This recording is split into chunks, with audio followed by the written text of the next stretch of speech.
for us and create greater efficiency in our supply chains and everything else. So Yeah. we don't pass on massive price increases to everybody, which we can do in our country actually a lot more simply because it's not as divisive. We have to work with horizontal distribution rather than vertical. So, which isn't necessarily, and we've got a lot of ability, and there's a lot of Canadian companies that if we buy more from them, they can bring down prices because they can now have, the greater efficiency of higher outcomes as well.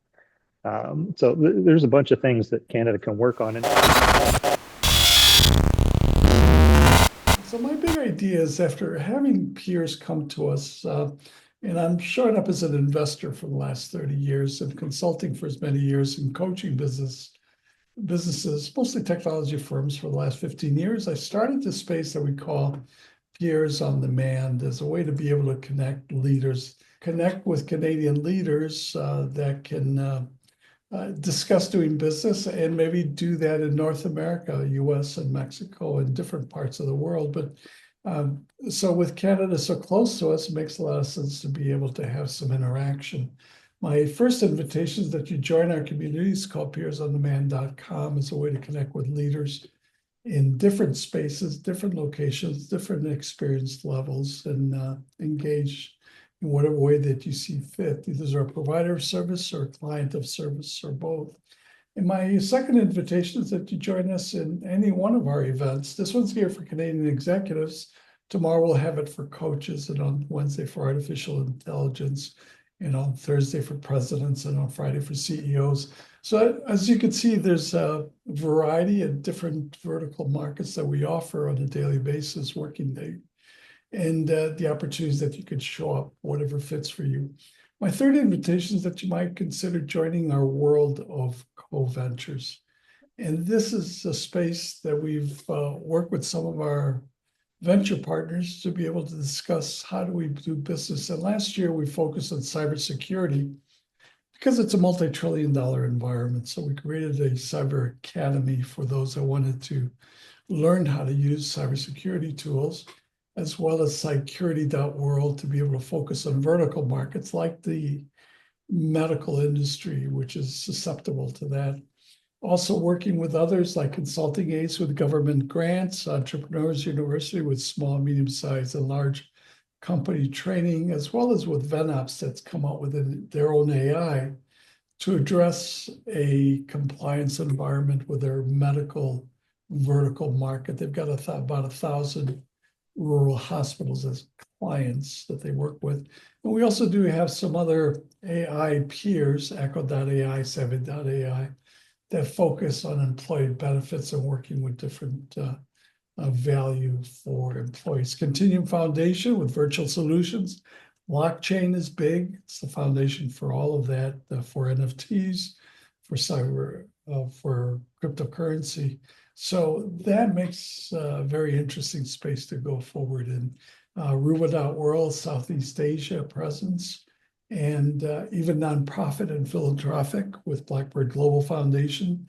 Their focus started in cybersecurity, but their focus is in the healthcare now with governments, and starting with Africa, with gathering quite a bit of momentum there. So my invitation is that you might join our CoVentures Mastermind session that we have periodically, and you could participate with other leaders and be able to get the opportunity to understand some other thoughts, ideas, and hopefully share resources, time and talent and money and finances and even connections. So that's my invitation. Join our community, Peers on Demand, any of our events that are free, and our CoVentures business. And his focus is really to take advantage of what's going on, the disruption, especially with contracts being canceled with Starlink. So David, I wonder if you could say more about what is the big idea that you're focusing this year with this opportunity that's come your way, the challenge that may happen out of that? Started a new platform, new VSAT platform called Estella, revolutionizing efficiency of GEO and LEO, MEO satellite. Especially it's important for GEO, where bandwidth is limited comparing to LEO. And usually, if LEO satellite costs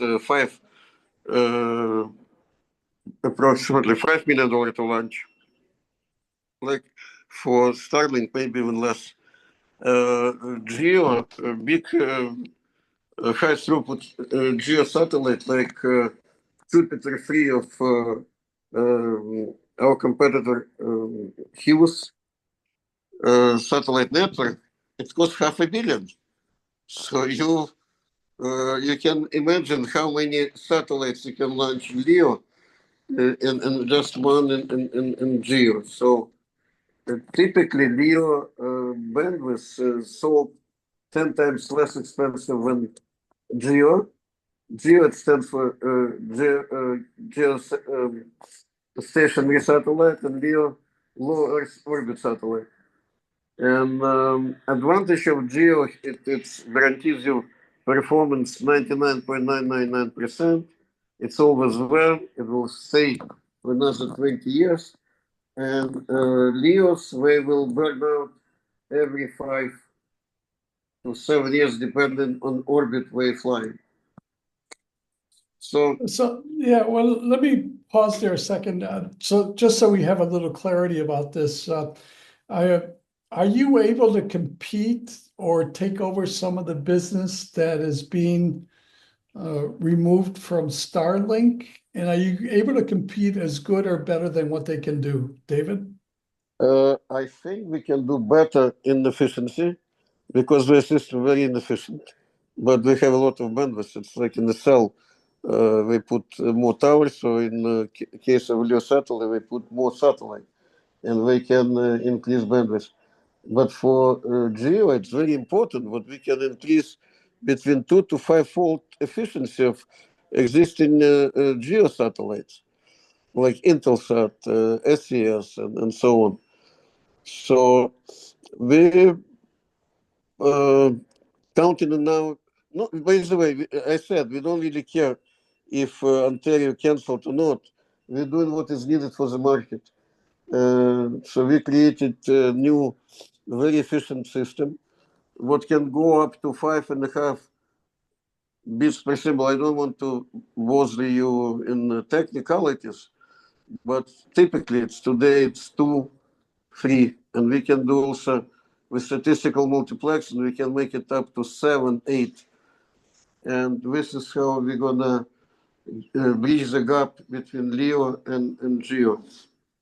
Well, let me ask you what is the challenge? It's obviously capital intensive when you're talking about $500 million to send up a satellite. So it's capital intensive. What is the challenge that you anticipate this coming year, David? Challenge, first of all, you're right. It's capital intensive not just for satellite. It's also capital intensive for ground infrastructure as well. Like we spent already 25 million, and we need to spend another 20 to complete and make system fully operational and fully all feature enabled. It's a big project. So challenge is to get right resources, to get proper highly skilled personnel, which is not easy. We need a lot of new software and mostly software and system engineers. And we're looking to hire around 40 people in the engineering department. And so challenge for us, it's not Starlink. Starlink actually posed the challenge for everybody. He made people understand what satellite industry was very fat, and when we got 80% gross EBITDA margin, it's very fat behemoth, you know. This time is gone. So we're planning to compete with Elon Musk around the world, not just in Canada. What David is having, to me, is a huge challenge. He's in a position to get canceled projects that were canceled with Starlink. But what I understand is in order to get those clients, you have to be as good as Starlink or even better in order to keep them, because once this tariff situation goes over, they're going to go back to Starlink, and you can get the client, but you may also be in jeopardy of losing the client because it's not as good. It's one of those things that it used to be said that you can't go wrong with IBM. With IBM was the giant of the computer world. In today's age, you can't go wrong with Starlink unless Starlink causes problems, of course. No. You can go wrong with Starlink for military, for high security, for Starlink. It's good because it's cheap, but it's not reliable. It doesn't give you quality of service guarantee, and we do. So to answer your question, yes, we from onset better than even today we better than Starlink. But we're not as cheap as Starlink. And I started to tell you, Starlink is fully vertically integrated company, from building terminals to satellites to ground infrastructure to ground hubs and teleports and launching satellites and providing service. It's a well-oiled machine, done very well. Yeah, well, David, you keep talking about Elon Musk and Starlink. I'd rather that you talked about your business because that's the competition. The key Right, is how but do you come we only doing ground infrastructure. So first, join us again? Let's hear from Mike April. Mike is involved in accounting for since 2010. Accounting's been around for a long time, so 2010 seems like a youngster at this stage, Mike. So I wonder if you could share what is your focus, your big idea for your business this year, and perhaps the opportunity, maybe the challenge that you're facing. But first, let's start with your focus this year, and obviously understanding that tax season is going to take up a lot of your time. Mike April. Thank you. I think the one thing I'm looking to do this year is to scale and to scale efficiently. So I have big strategic ideas, except for I just find that I have this glass ceiling around me, and I want to kind of break through it and replace myself, number one, so that I can take on the vision role as opposed to the operations role. And it's just a matter of what's the correct way to grow, as opposed to just getting one person at a time and one lead at a time. Is there an opportunity for me to maybe purchase other businesses, and buy, there's a lot of, especially in the accounting world, there's a lot of people that are retiring and stuff like that as they're aging out and just wanting to move on. And it's the best way, I just see that as probably a better way to maybe buy their book of business and grow from there. So what's the best way to do that? Where does the capital come from? And to be a property investor, I used to focus on foreclosures and stuff like that. But the as the years went on, the accounting got more expensive, but the support got less and less. I said, "What's wrong with this picture?"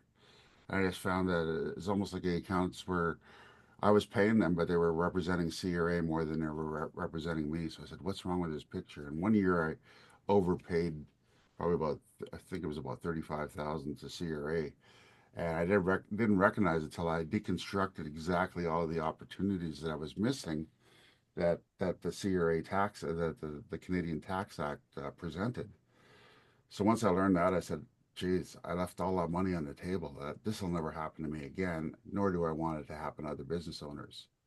So I deconstructed that. Like I incorporate businesses now.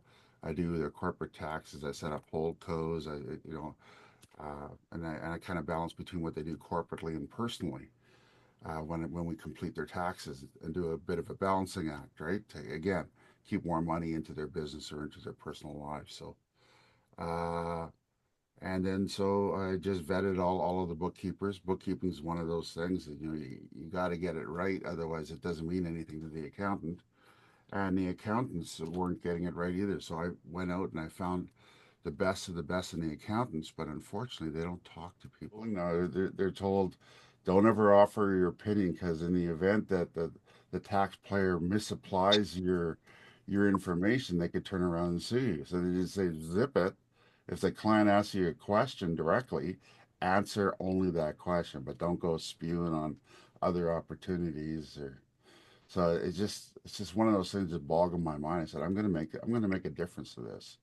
So I'm not an accountant myself, but I've got all the school experience, and I do keep up to date on different things, and I keep abreast of the different changes that happen, and I create the no reason. In fact, they're going after the low hanging fruit right now. They're going after the sole proprietorship and the personal taxes with a vengeance, because they don't fight back. They don't know how to fight back. So they just say, hey, we assessed you. This is what you owe. Pay us when you can, because this debt isn't going away. And it's really sad. So I just want to do better. And although I don't really focus on personal tax, except for my corporate clients, I still want them to, get a fair shake. And Well, Mike, you mentioned that you want to expand your business either by buying or acquiring another business or hiring people. But I think the shortest route to that is to really get well versed in artificial intelligence to be able to somehow utilize it. Number one, it's low cost of entry. Number yeah, two, it's available immediately and broadly. And number three, if you could figure out how to customize what you offer in a way that it would half or even shorten dramatically the amount of time, sure. then you could teach somebody else to do that, and all of a sudden you've got a differentiator, a value add that nobody else The has. human analytics one that has the algorithm that I mentioned earlier. And we historically grew kind of built it around organizational work, but we've done a lot of community work over the years. Like, for example, City of Toronto, and this was before COVID, but we did some work with them on the whole the problem and challenges with homelessness and the community engagement and the community disengagement when it came to having shelters and all the other things that went with it. And we worked with the city, and we ended up helping them rebrand the shelters as transition houses. And that simple part of the rebranding actually got them so much more support, because the communities didn't want to have a shelter because that was permanent, but a transition house was okay to have it in the communities, even though it basically was designed to do the same types of things. And during that time, we measured the whole community culture elements of it in large numbers, like thousands of people, and then shared it back. And we won a bunch of awards and everything for that. And this was back a number of years ago. And with all that's going on right now, we've, a part of when we took the business side, we started to do something I call community possibilities or culture, city possibilities, where it's all about how do we make our cities thrive and how do we engage the citizenry in co-creating that future. Like, pretty well everyone here, I remember when I was a kid, your safe place was your community. Mom would open the door, be home for dinner, neighbor finds you 3 streets over, they throw you in the car, bring you home. And your mom doesn't beat them up for that. They actually give you a slap for being an idiot, right? And somehow we survived that kind of thing. And your safe place was your community, and dad went to work at the time. Now, I'm not saying we go back to old days, but there was a safer environment there from a community perspective. Now, and our research has shown this, the safer place for people is their work than their community. So it's really kind of bizarre from a cultural perspective, right? Because there's so many people that are not connected within the community environments that they're in, and however that's defined. Now, with what went on in this past couple of weeks with Canada, it's caused me to rethink a lot of this, and I've reached out to a number of people. And I have something called CanadaPossibilities.com, which is engaging Canadians in working really well together to rethink and support each other. And it's not us or them thing. It's really us and where how do we help create the kinds of environments we can, both for our own communities within Canada, but also from an export and all the other opportunities that are there. and pull Canadians together to help share good ideas and thoughts and everything through our platform. And there's some rough information there right now. If you even go to CanadaPossibilities.com, it's not finalized or anything. There's just some there to think about, but we've got all sorts of analytics in the back end. So I'm pulling together, and our business has always been what we call a partnership, where we work with others who can work with us to create revenue models together, right? So what I'm doing is I'm sharing the ideas and getting a whole lot of people together. And then in a couple of weeks, we're going to have an online session, Rocky, and I'd love to work with you on that as well, is to pull together a group on taking this to the next stage so we can really help enable Canadian businesses and things, because the impact of some of the weirdness that's going on could be pretty significant on smaller businesses and larger businesses. And just all of a sudden to stop buying American stuff and everything else, it's going to be difficult. So how do we kind of, get ourselves back in order? So that's really where I'm going with the whole thing, is heading in that direction now, because it's got a very positive outcome. And at this point in my life, it's a big part of where I want to be, because I love our country and all the things that we stand for. And how do we leverage that into the kinds of financial support and successes that we need? And that's what the Canada Possibilities Initiative is all about. And we've got some pretty interesting people that want to support it coming up. So anybody who's interested, I can let you know as we progress on it.